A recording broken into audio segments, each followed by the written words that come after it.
स्वागत है। आप देख रहे हैं कहानी कुर्सी की, और कहानी कुर्सी की में हम लोग चर्चा कर रहे हैं अपने मेहमानों के साथ। प्रधानमंत्री ने कल जो एक बड़ा स्टेटमेंट दिया लोकसभा में कि इस बार भारतीय जनता पार्टी को 370 प्लस सीटें देश की जनता जीत करके देगी। तो इस 370 पर वो अपने गणित से पहुंचे होंगे, हम वो गणित समझने की कोशिश कर रहे हैं। इसलिए एक एक राज्य की बात करते हुए जा रहे हैं। 2019 में 303 सीटें बीजेपी ने जीती थी, और इस बार प्रधानमंत्री कह रहे हैं एनडीए 400 पार और बीजेपी अपने दम पर 370 पार। बड़े राज्यों में हम लोग पहले उससे पहले हमने बात की है जिन राज्यों में बीजेपी का स्कोर 100% है, जैसे गुजरात है, इसमें मध्य प्रदेश है, राजस्थान है, इसके अलावा छोटे राज्य हिमाचल प्रदेश, उत्तराखंड है, हरियाणा है, दिल्ली है। झारखंड में क्या 1 से बढ़कर 14 हो सकती है, पंजाब में क्या 2 से बढ़कर 4 हो सकती है, उड़ीसा में हमारे मेहमानों को लगता है बीजेपी बहुत अच्छा करेगी तो वो दुगने तक भी जा सकती है। फिलहाल 8 हैं, अपनी परफॉर्मेंस को डबल भी कर सकती है, ये मुमकिन दिखाई दे रहा है। ये सब क्योंकि प्रधानमंत्री ने जो लक्ष्य दिया 370 का, उसके लिए ऐसी ही परफॉर्मेंस बीजेपी को दिखानी पड़ेगी। क्या ये मुमकिन है, इस पर हम लोग बात कर रहे हैं। हमने एक बड़े राज्य पश्चिम बंगाल की बात ब्रेक से पहले की थी, जहां 42 में से 18 भाजपा के पास फिलहाल हैं। हमारे दो मेहमानों को लगता है कि वो 18 से बढ़कर 29-30 भी जा सकती है, यानी 10 सीटें, 8 से 10 सीटें जोड़ सकती है। राहुल जी को ऐसा मुमकिन होता हुआ दिखाई नहीं दे रहा है। लेकिन अभी भी आप देखें तो 260 सीटें डिस्कस करने के बाद भी हम 178 भारतीय जनता पार्टी पहुंचती हुई दिखाई दे रही है।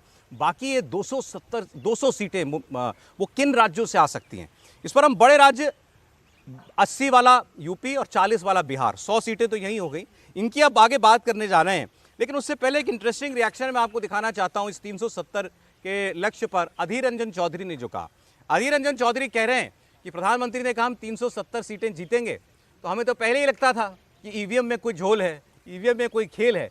प्रधानमंत्री ने हमारा शक कंफर्म कर दिया। सुनिए अधीर रंजन चौधरी को। सबसे बड़ा ये बात है कि चुनाव होने की पहले मोदी जी को कैसे पता लगता है कि 370 आ जाएगी, तो दिखाते हैं कि 370 धरा हटाई, इसका मतलब 370 उनको तोहफा मिलेगी। लेकिन इस तरीके की दावे के साथ कोई बात अगर कहे, इसके मतलब अंदर में कुछ छुपे हुए राज है, जो राज ईवीएम में भी छुपाए गए हैं। मुझे लगता है पहले तो हम सोचते थे कि हाँ या ना, लेकिन जिस दावे के साथ तो कहते हैं उसमें लगता है कि ईवीएम में मोदी जी की कोई हाथ चलेगी, मोदी जी की कोई। वो अधीर रंजन चौधरी कह रहे हैं 370 कह करके ईवीएम में गड़बड़ी की भूमिका मोदी जी ने बना दी है, और यहाँ सत्ता पक्ष ये कहता है कि ये सब कह के ये अभी से हार की भूमिका बना रहे हैं। देखिए, ये तो बात साफ है कि कांग्रेस के नेताओं को भी ये मालूम है कि इस बार बीजेपी जो है वो लोकसभा चुनावों में आने जा रही है, और उसके कारण भी स्पष्ट हमें दिखाई देते हैं। प्रधानमंत्री आपकी मोदी बहुत से लोगों से बात होती है, विपक्ष के लोगों से भी होती होगी, बिल्कुल ये बिल्कुल देखिए, ये बात तो साफ ही है, विपक्ष के लोग भी मानते हैं। आप खुद सोचिए कि जो अंतर्राष्ट्रीय अखबार हैं, जो कि हमेशा से ये दिखे कि वो बीजेपी विरोधी तरह के आर्टिकल लिखते हैं, वो भी आज क्या लिख रहे हैं, वो यही लिखते हैं ना कि बीजेपी जो है इसमें जीत दर्ज करने वाली है। लेकिन उसके बाद वो चाहे जो भी उनके अगेंस्ट लिखें, लेकिन कहते ये हैं कि नरेंद्र मोदी जो हैं वो इस बार जीत जाएंगे, यही लिखते हैं। तो एक सेंस जो है वो तो विपक्ष के पास भी है, वो बाकी लोगों के पास भी है कि देखिए 272 का आंकड़ा तो होने ही वाला है, उससे आगे की गिनती करनी चाहिए। अब आप उत्तर प्रदेश की बात कर रहे थे, मैं आता हूं सर, उस पर भी एक स्टेटमेंट सुनाऊंगा। मतलब ईवीएम वाली बात आपको ये देखिए, अच्छा एक चीज बताइए, ममता बनर्जी के एक प्रदेश में जहां उनकी सरकार है, चुनावों में वहीं के लोग जो हैं उनको ड्यूटी पे लगाया जाता है, ईवीएम में गड़बड़ होगी तो क्या होगा। ममता बनर्जी जिस तरह की राजनीति के लिए जानी जाती हैं, वहाँ तो तोड़फोड़ हो जाएगी सब कुछ। तो फिर मेरा ये कहना है, का ईवीएम की बात करना मजबूरी है, मजबूरी है, उससे ज़्यादा कुछ और नहीं। अब यूपी की बात हम लोग आइए अब करते हैं। उत्तर प्रदेश में भी अब भारतीय जनता पार्टी को अपना ग्राफ पहले ही बहुत ऊपर है, उसको और ऊपर ले जाना पड़ेगा। 2014 में 73 सीटें एनडीए को मिली थी, 2 सीटें उस वक्त भी अपना दल के पास थी, 71 भाजपा के पास थी। 80 में से 71 2014 में, इसमें 9 सीटें घट गई 2019 में, जब अखिलेश यादव और मायावती एक साथ चुनाव लड़े। 64 अलायंस को थी और इसमें से 62 भारतीय जनता पार्टी के पास थी। अगर इस 370 के लक्ष्य को छूना है बीजेपी को देश में, तो यूपी जैसे बड़े राज्य में क्या भारतीय जनता पार्टी एक बार फिर अपने 2014 के परफॉर्मेंस के पास पहुंच सकती है? क्या वो 10 सीटें इस बार 2019 से ज़्यादा जीत सकती है, 72 को छू सकती है? मैं इस पर आपको हमारे मेहमान क्या कहते हैं वो उनसे बात करूं। आपको ओपी राजभर की बात सुनाता हूं। ओम प्रकाश राजभर अपने ही लहजे में कैसे बता रहे हैं कि ये मुमकिन कैसे है। समाजवादी पार्टी आरएलडी के बीच में नहीं बन रही है, ऐसी चर्चा है, क्या एनडीए में शामिल होंगे वो? देखिए, मैं पहले कह चुका हूं कि जो विपक्षी एकता उसके लिए 2 लाइन का हमने चौपाई बनाई है। विपक्षियों ने ठाना है माननीय नरेंद्र मोदी जी को 24 में प्रधानमंत्री बनाना है। कुछ लोग सट के करेंगे, कुछ लोग हट के करेंगे। ये बहुत पहले से मैं बता रहा हूं, जब से गठबंधन हुआ है। आप देखे, एक सज्जन तो सट गए और यूपी में एक सज्जन छटपटा रहे हैं कि जल्दी हम अलग हो जाएं ताकि हम हट के मदद करें समाजवादी पार्टी। तो ये विपक्ष के लोग खुद चाहते हैं, हटने और सटने की बात किसके लिए कह रहे हैं, आइए हम लोग बात करते हैं। हर्षवर्धन जी, पहले तो मेरा सवाल आपसे ये है, 62 की 72 मुमकिन है क्या उत्तर प्रदेश में? देखिए, मुझे लगता है कि जो सबसे बड़ी टैली जिन राज्यों में बढ़ सकती है उसमें उत्तर प्रदेश से बड़ा राज्य होने के नाते नहीं है। ये एक राज्य है जहां भारतीय जनता पार्टी लगभग उस लक्ष्य को प्राप्त कर चुकी है।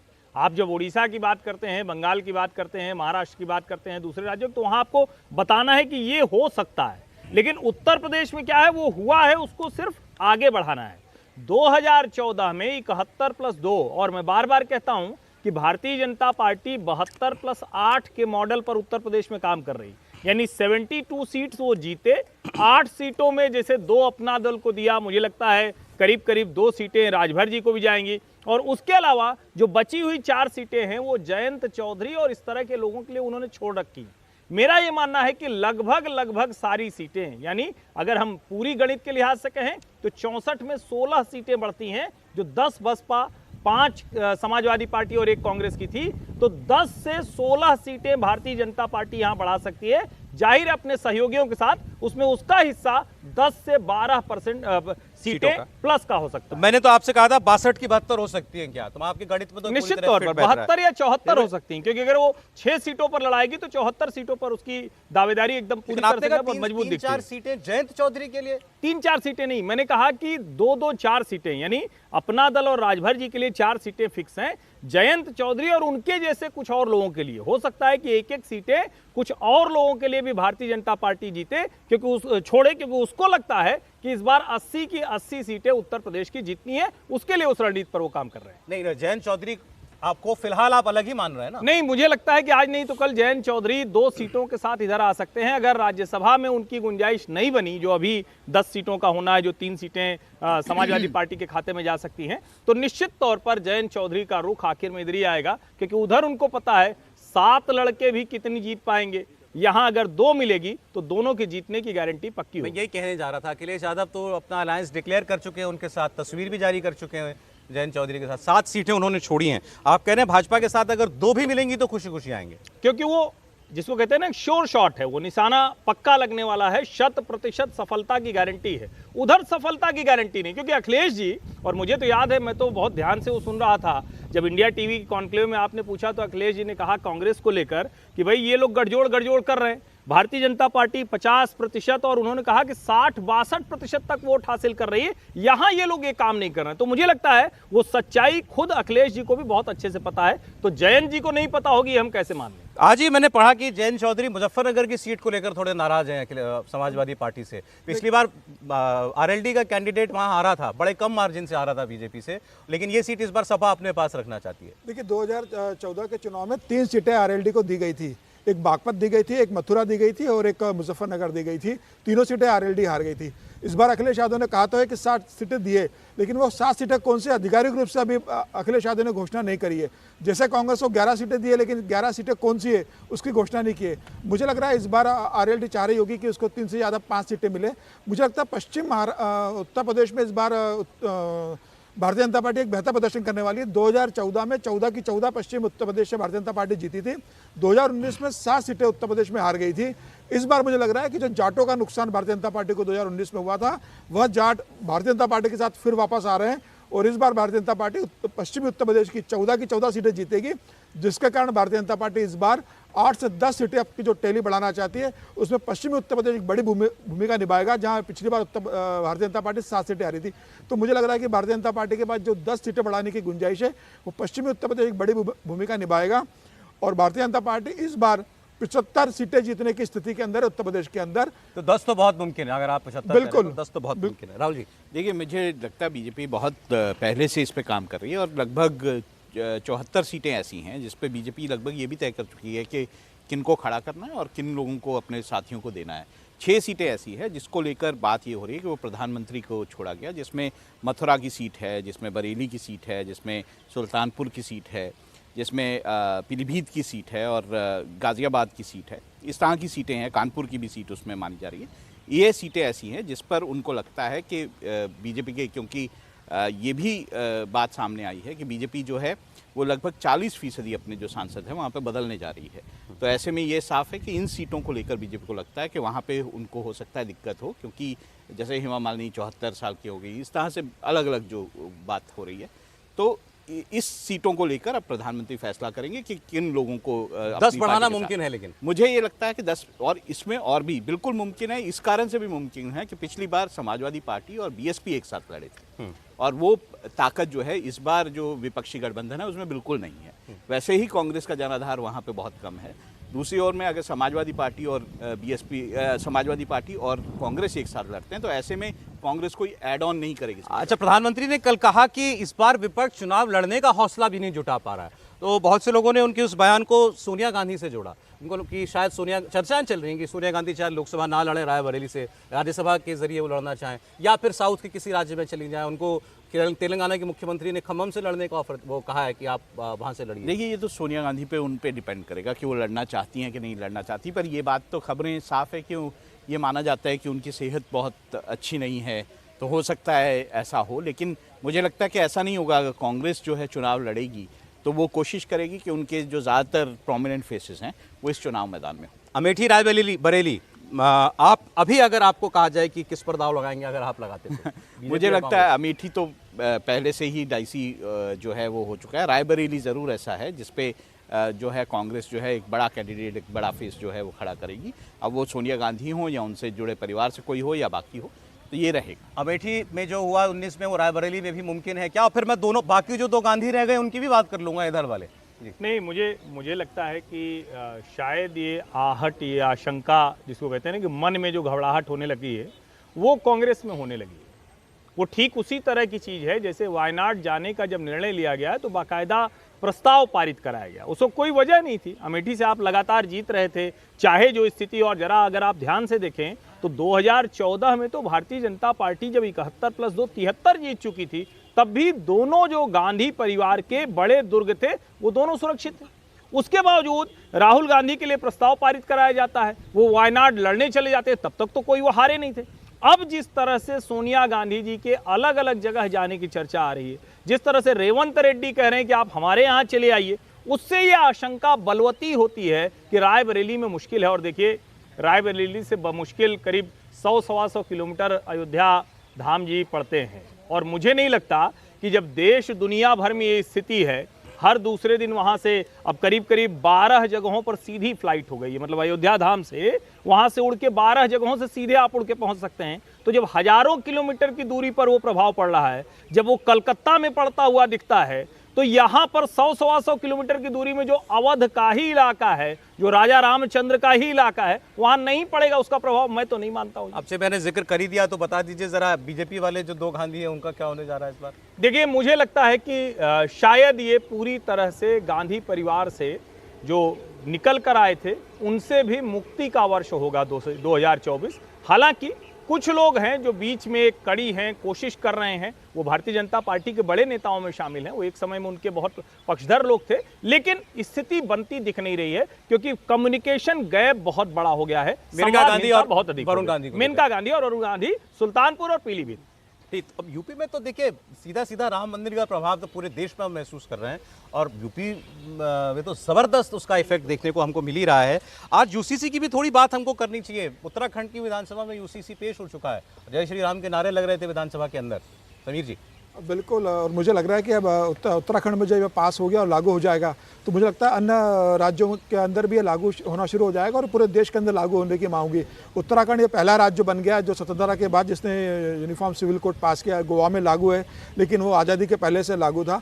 तो मुझे ऐसा लग रहा है कि इसका भी असर होगा ना, निश्चित रूप से होगा। इसका लोकसभा चुनाव में असर होगा। पूरे देश के अंदर ये मैसेज जाएगा कि जब उत्तराखंड जैसा छोटा राज्य ये लागू कर सकता है तो बाकी राज्यों में क्यों नहीं लागू हो सकता। और मुझे लग रहा है इसकी मांग होगी कि ये पूरे देश के अंदर लागू किया जाए। बीजेपी अब ये तो कहेगी ना हमारे जो कहते हैं वो करते हैं। बिल्कुल, बिल्कुल। जो 3 कोर इशू थे, 370 राम मंदिर, तीनों हो गया, और हो गया। उसमें इसका ये देखा भी जाए थोड़ा समझिए ना कि उत्तराखंड से जब हम इधर से आते हैं देहरादून की तरफ से तो सहारनपुर होते आते हैं। असली संकट इधर ही है।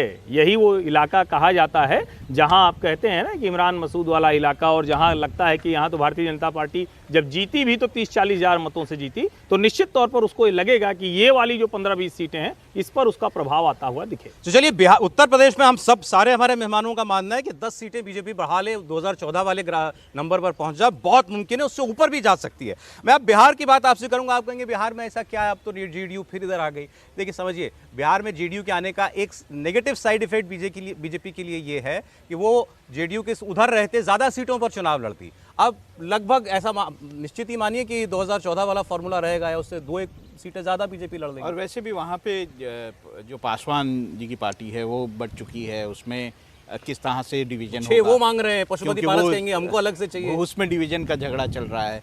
तो एनडीए के लिए भी इतना आसान नहीं है वहाँ पे सीटों का बंटवारा जो है। तो इसलिए मैं कह रहा हूँ केवल क्योंकि हम 370 बीजेपी की बात कर रहे हैं, तो बीजेपी वहाँ 17 लड़ी थी, 17 की 17 जीती थी। वो तो मुमकिन है, बिल्कुल मुमकिन है। बीजेपी के लिए ये बहुत पॉजिटिव वो है, लेकिन नीतीश जी के लिए कितना पॉजिटिव होगा मैं कह नहीं सकता हूँ, क्योंकि वहाँ पर अलग अलग जो चीज़ें हैं, अलग अलग जो जातियाँ हैं, अलग अलग समीकरण हैं, उसको लेकर अगर, और दूसरा ये कि नीतीश जी के बारे में अब जो बात कि वो बार बार अपना पाला पलट लेते हैं, उसका कितना इफेक्ट होगा जनता पर, ये सारी चीज़ें भी इस चुनावों में फैक्टर आएंगी। देखिए, जो बिहार का चुनाव होता है बहुत ही जातिगत चुनाव होता है, आप माने या ना माने। एक फैक्टर ज़रूर है कि प्रधानमंत्री नरेंद्र मोदी की जो अपनी कॉन्स्टिट्यूंसी बनी हुई है, जो अपने वोट तय हो गए हैं, जो उनके नाम पर वोट देते हैं, वो ज़रूर उनके साथ आएंगे। लेकिन क्या नीतीश जो है वो बीजेपी में कुछ ऐड करेंगे? अगर उनको आप 17 सीटें देते हैं तो वो क्या ऐड कुछ कर पाएंगे? देखिए, उनको फ़ायदा तो बीजेपी से होगा, लेकिन बीजेपी को हमेशा, आप इतिहास उठा के देख लीजिए, बीजेपी जब भी जेडीयू के साथ आई है उसको वोटों का नुकसान हुआ है, उसको कभी फायदा नहीं। एक छोटा कमेंट बिहार पर, इसमें बस एक चीज है, जब तक नीतीश कुमार नहीं आए थे तो भारतीय जनता पार्टी वहां 30+10 के फॉर्मूले पर काम कर रही थी। 30 सीटों पर खुद लड़ना चाहती थी, 10 सीटें सहयोगियों को। अभी 20+20 के फॉर्मूले पर है। मेरा ये अनुमान है कि 19 वाला फॉर्मूला नहीं लगेगा। भारतीय जनता पार्टी 20 सीटों पर चुनाव लड़ेगी, नीतीश जी कम सीटों पर चुनाव लड़ेंगे। और उसके पीछे वजह ये, उपेंद्र कुशवाहा हैं, जीतन राम मांझी हैं, चिराग पासवान है, पशुपति पारस हैं, सबको एडजस्ट करना है। ये भी हमने ये माना था कि अगर 2019 वाला ही फॉर्मूला रहता है, दोबारा रिपीट होता है, 17 जेडीयू 17 भाजपा, तो भी भाजपा अगर बीजेपी को बढ़त होगी निश्चित तौर। आप कह रहे हैं कि अब ज्यादा लड़ेगी तो 2 सीटें 3 सीटें की गुंजाइश बिहार में भी बढ़ सकती है। चलिए ठीक है, हमारी कैलकुलेशन के लिए चलिए 17 ही मानिए, तो यहाँ हमने कोई बिहार में सीट बीजेपी की नहीं बढ़ाई है। बिहार के अंदर नीतीश कुमार अब बराबरी के सौदे में नहीं है। भारतीय जनता पार्टी अब बड़े भाई की भूमिका में रहेगी बिहार के अंदर। ठीक है, और ये तय है कि अब 17 आपके लिए महाराष्ट्र के लिए बचा रखा है। अच्छा,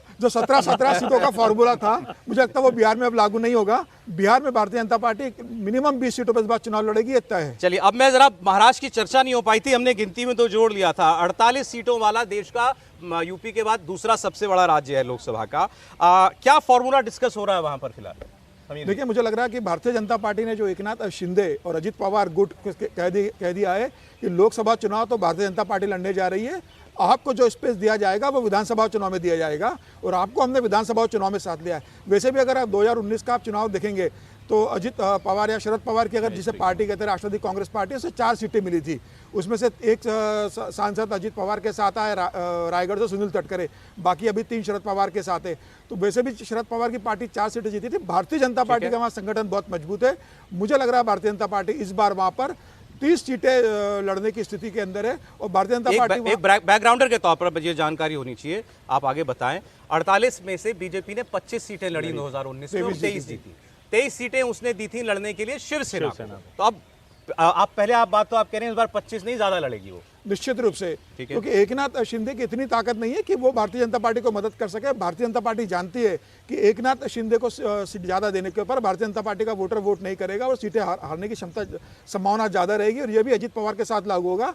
लोकसभा चुनाव में भारतीय जनता पार्टी वहाँ पर सबसे ज़्यादा सीटों के अंदर लड़ेगी। 5-5 सीटें अजीत पवार और एकनाथ हाँ, शिंदे की दोनों को पार्टी दे दी जाएगी। और इनको विधानसभा चुनाव में जो 3 महीने के बाद लोकसभा चुनाव के तुरंत बाद विधानसभा चुनाव होंगे, उसमें इनको एडजस्ट किया फर्ज जाएगा। करें आपके असेसमेंट के हिसाब से मैं कह रहा हूं, अगर इस बार महाराष्ट्र के अंदर अगर 48 में से 38 सीट लड़ती है बीजेपी खुद अपने सिंबल पर और 10 सीटें छोड़ देती है बाकी सहयोगियों के लिए, 38 में से 33 मुमकिन है क्या? देखिए, अगर मेरा आकलन में आपको बताऊं तो अगर 48 सीटें भारतीय जनता पार्टी किसी से भी गठबंधन नहीं करे, अपने दम पर लड़े, तो भारतीय जनता पार्टी वहां 40 सीटें जीतने की स्थिति में आज की तारीख पर। प्रधानमंत्री मोदी की लोकप्रियता, भारतीय जनता पार्टी का संगठन, संघ का वहां पर काम और जिस तरीका से वहां पे प्रधानमंत्री मोदी की लोकप्रियता राम जन्मभूमि के बाद और बड़ी है, भारतीय जनता पार्टी खुद जीतने की स्थिति में। लेकिन भारतीय जनता पार्टी संगठन के साथ और गठबंधन में चुनाव लड़ेगी।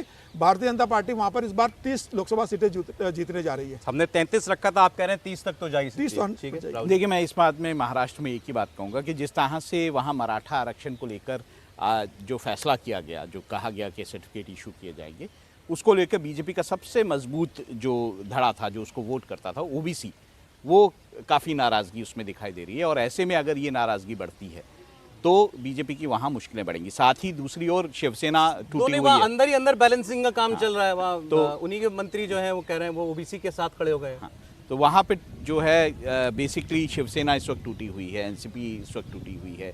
तो क्या एनसीपी और बीजेपी जो साथ चुनाव लड़ा करते थे, क्या वो स्ट्रेंथ उनको मिल पाएगी? ये बड़ी सोचने की बात है। इस पे तो आप सहमत होंगे ना, बीजेपी ज्यादा सीटें लड़ेगी उस बार 19 से? मेरे ख्याल से बीजेपी को लड़ना चाहिए, क्योंकि बीजेपी अगर वहाँ ज़्यादा सीटें लड़ेगी, क्योंकि मुझे जैसा कि समीर कह रहे थे कि कोई वहाँ पे एकनाथ शिंदे के जो पोर्शन है शिवसेना का, वो कोई ऐड नहीं करेगा बीजेपी में। बीजेपी अपने नाम पे, अपने दम पर काफ़ी वहाँ पे। महाराष्ट्र में बीजेपी 23 की 33 मुमकिन है क्या?